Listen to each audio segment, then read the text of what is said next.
Hey, I'm Keith Snow. Welcome to Harvest Eating. Let me apologize first. We're shooting at home today and there's a lot of kids here, so if you hear something in the background like that, that's one of my daughters or sons. Let's get on to today's recipe. Falafel we're gonna make. Falafel is a Middle Eastern dish made with garbanzo beans or chickpeas. It's really great stuff. If you haven't had it before, it's not very difficult to make. And I've just been craving it, so I'm gonna show you how to make it today.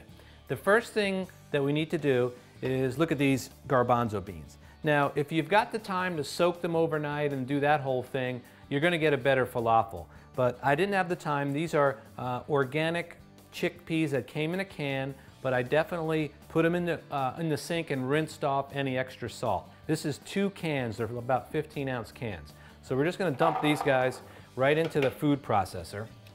Get that out of the way. The next thing that's gonna go in is a big bunch of parsley, and this is fresh parsley. We're gonna reserve a little bit. So we'll take the fresh parsley, dump it right into the food processor. And then it also calls for a large onion. This is a really big onion, so we're gonna just cut this guy down. Just like that. And hopefully it's gonna peel. A lot of times you turn on the camera and these things don't wanna peel. So because the food processor is gonna do most of the work, we're just gonna give this a little bit of a rough chop as a head start.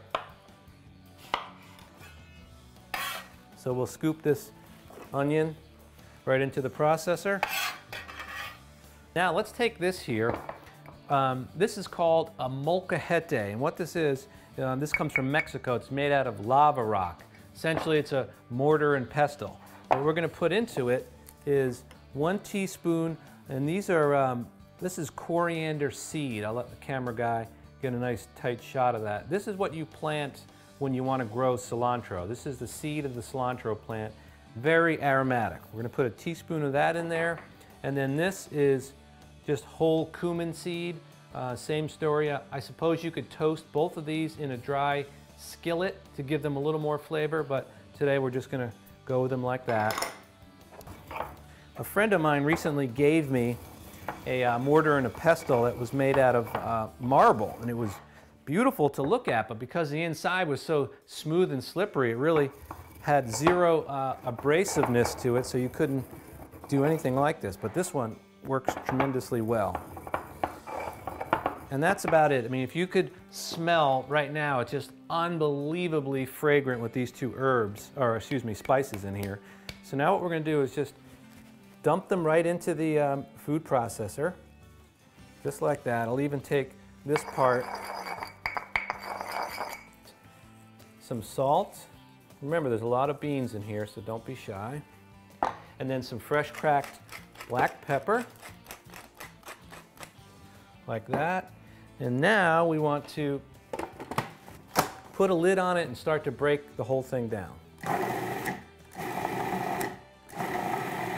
This needs garlic. This dish definitely needs garlic. It calls for about 2 cloves of garlic. I've got 1 here, but this is a monster clove. So let's get this one broken down.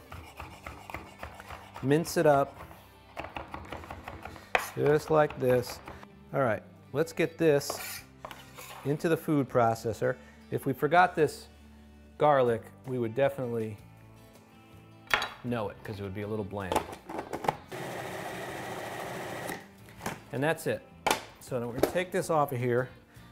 Now we definitely want to make sure, if this doesn't taste good now, it's not gonna taste that much better fried.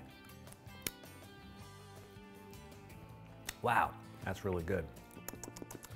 I think it could use a touch more of our kosher salt. And I'm just gonna mix that around without turning on the processor. Okay, now that we got the salt mixed in here, let's move our oil back onto the flame here. And it's pretty hot. I'm gonna turn the fan on. And then we're gonna evacuate this into another bowl that I've got right down here. And I'll set this aside. Now I can tell from working with this that I don't have quite enough flour in there because we've got to mold it into balls. So I've got a little more flour here. We're just going to add some more of that and then stir it through. That will kind of dry it out a little bit more. Okay. So now we're going to check on our oil, and that looks hot enough to me. It should be about 350 degrees. And we're just going to come over here with a spoon like this and scoop this stuff out, just like that. And then let's test one in the oil. And that's definitely hot enough, so we'll drop it in there. May even be a little too hot. So we'll get some of our falafel balls in there, and you just want these to get nice and golden brown. And that's going to get brown pretty quick, and they'll cook for 3 or 4 minutes in there until they're ready to go.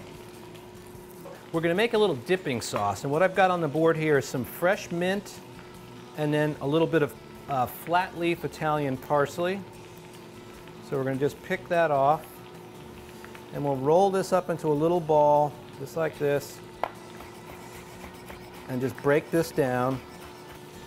And that looks pretty good, just like that. Now we're going to dump it into some plain yogurt. Now a good thing to use in place of the plain yogurt might be that thick Greek-style yogurt, which is really neat. I've got a little bit of lemon here, just one little piece. We're going to squeeze in some lemon juice, and of course the seed got in there, just my luck. Come on, baby, get out. All right, got that out of there. And then this is a little Greek seasoning that I use. Put a little pinch of that in there. And then here is stuff called za'atar, and I may be pronouncing it incorrectly. This came from Israel. A friend of mine named Mark, one of the best pearl importers and jewelry designers in all of New York City, brought this back for me. And we're going to put a nice healthy pinch of that in there. It's got garlic and a lot of herbs, really good stuff. Some salt, because we want this to have a lot of flavor. A little bit of extra virgin olive oil, some black pepper. Okay, and that's good to go. Now let's move this and let's check on our falafel. These are starting to get nice and golden brown. And when they start to get a good dark color on them, you can touch them. These are done. Now we're going to serve our falafel in some pita bread. And when you buy pita, to me it makes sense to try to buy the whole wheat variety because you get a couple of extra grams of fiber and protein. So we'll just set one of these aside like that.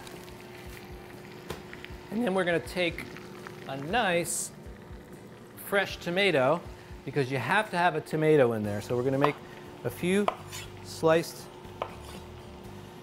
tomatoes just like this. And then those we're going to slice in half again.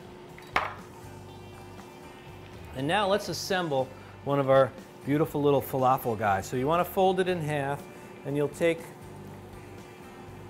your falafel balls like this, and you'll put them in there. You can, cut them in half just a little bit like that.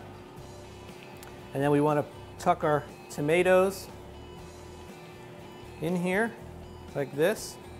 And then some of this beautiful yogurt sauce right on top.